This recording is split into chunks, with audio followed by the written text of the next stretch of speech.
اس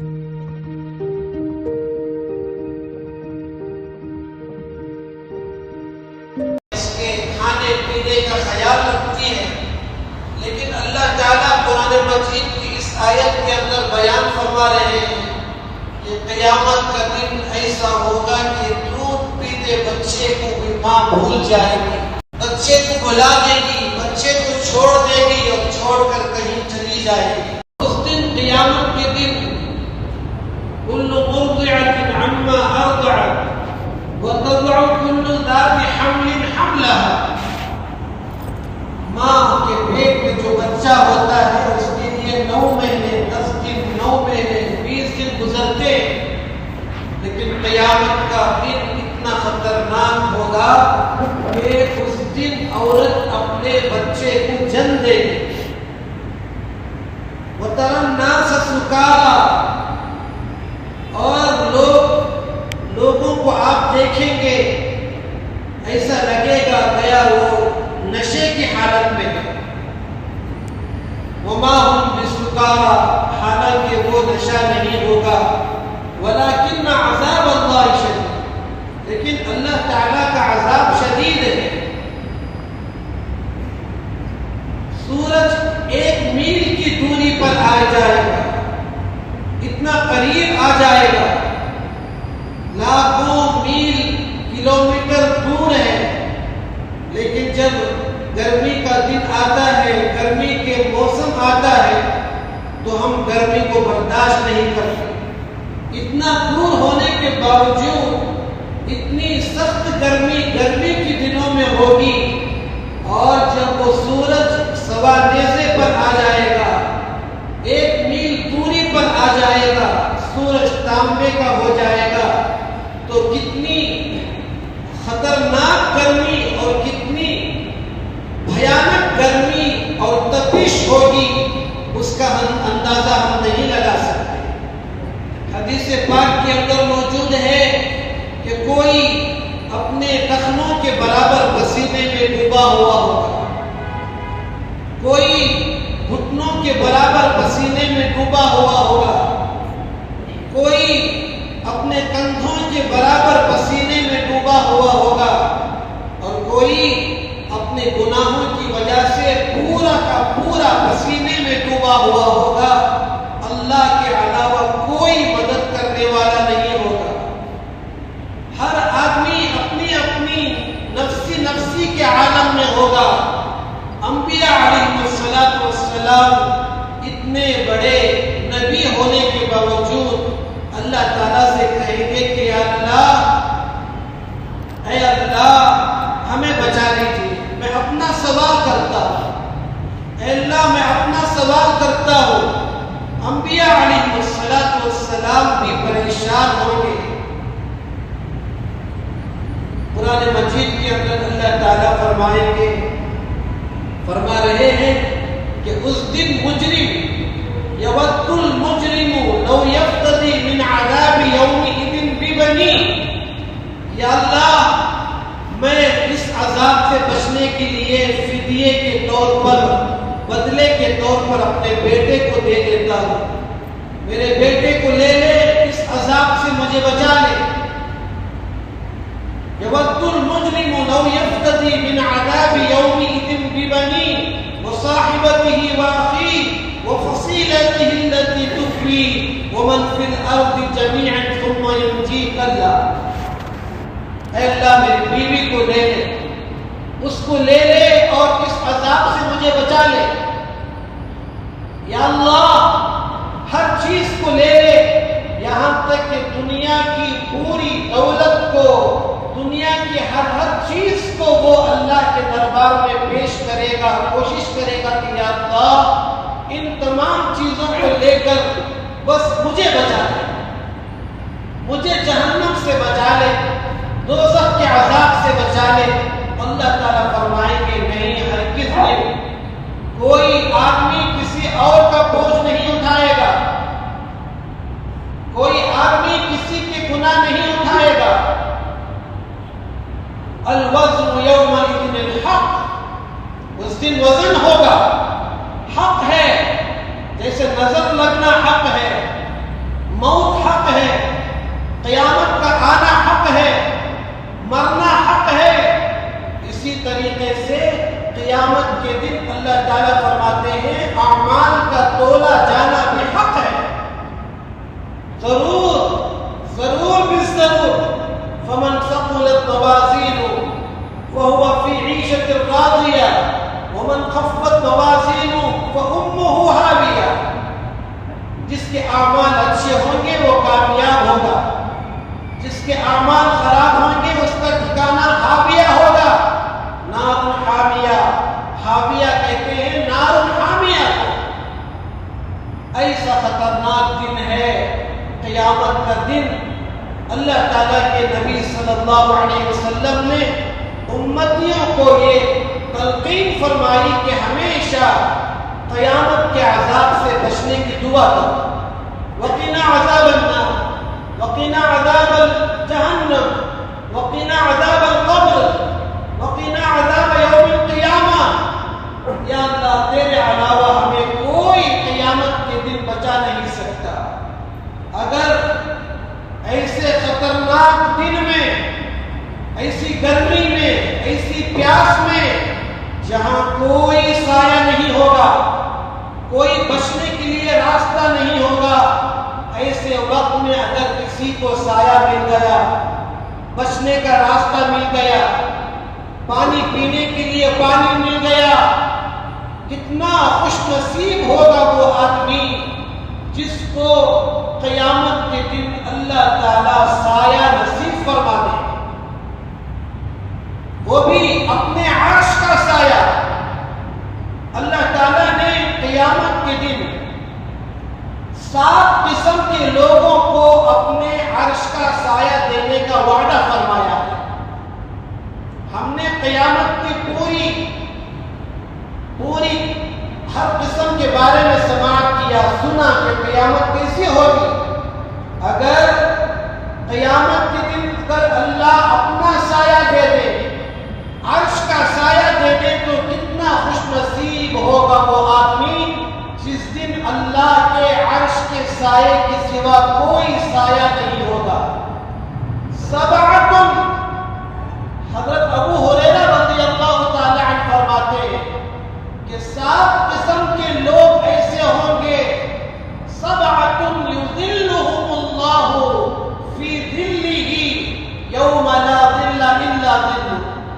اللہ تعالیٰ دنیا میں رہنے والے 7 قسم کے لوگوں کو قیامت کے دن اپنے عرش کا سایہ دیں گے، جس دن اللہ کے عرش کے سائے کے علاوہ کوئی سایہ نہیں ہوگا۔ اللہ ہم سب کو اپنے عرش کا سایہ نصیب فرمائے۔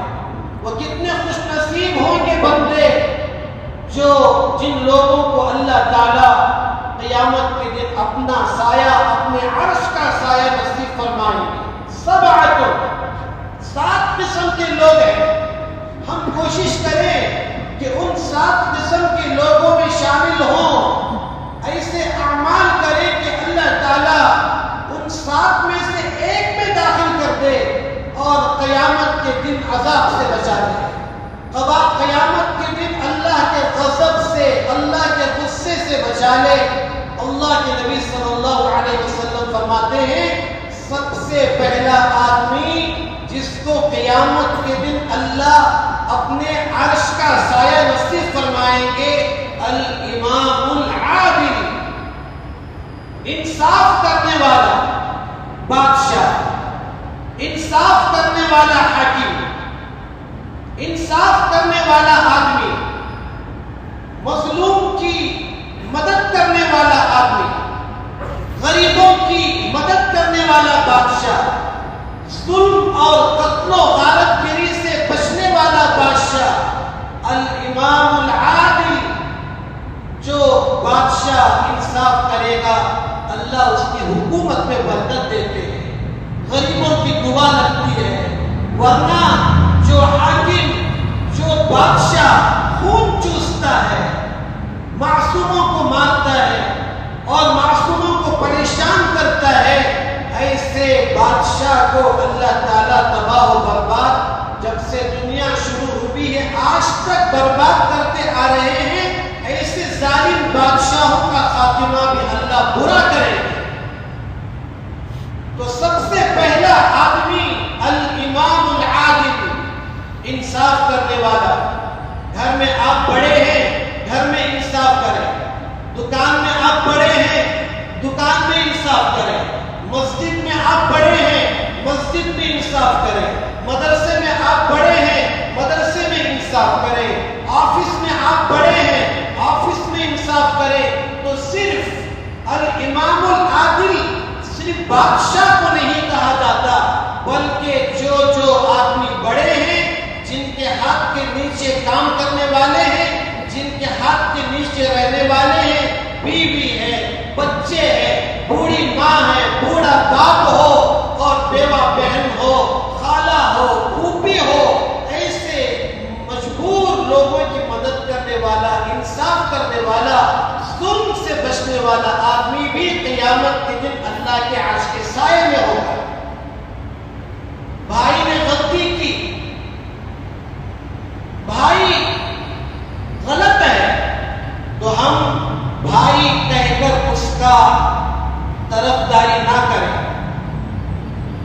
اچھی طریقے سے معلوم ہے کہ سامنے والے کے اوپر میرے بھائی نے ظلم کیا ہے، اس کا مال لوٹا ہے، اس کو ستایا ہے، معلوم ہونے کے باوجود بھی بھائی کی، خاندان کی اور جماعت کی اور نسل کی اور اپنے خاندان کی طرفداری کرنے والے اس میں داخل نہیں ہوں گے۔ غلطی کرنے والا بھائی کیوں نہ ہو، غلطی کرنے والی بہن کیوں نہ ہو، انصاف کیا کہتا ہے؟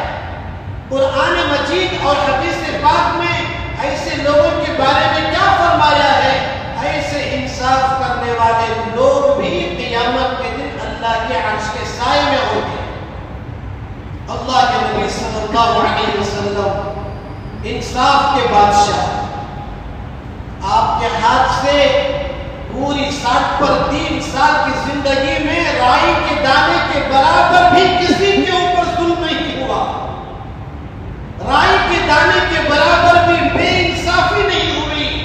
اللہ کے نبی صلی اللہ علیہ وسلم اور خلفائے راشدین، ابو بکر صدیق ہو، عمر بن خطاب ہو، عثمان غنی ہو اور شیر خدا علی مرتضیٰ ہو، ان کی زندگی ایسی گزری ہے کہ پوری زندگی انصاف، پوری زندگی عدل اور مظلوموں کی مدد کرنا، مظلوموں کی خدمت کرنا، مظلوموں کی آہ کو سننا۔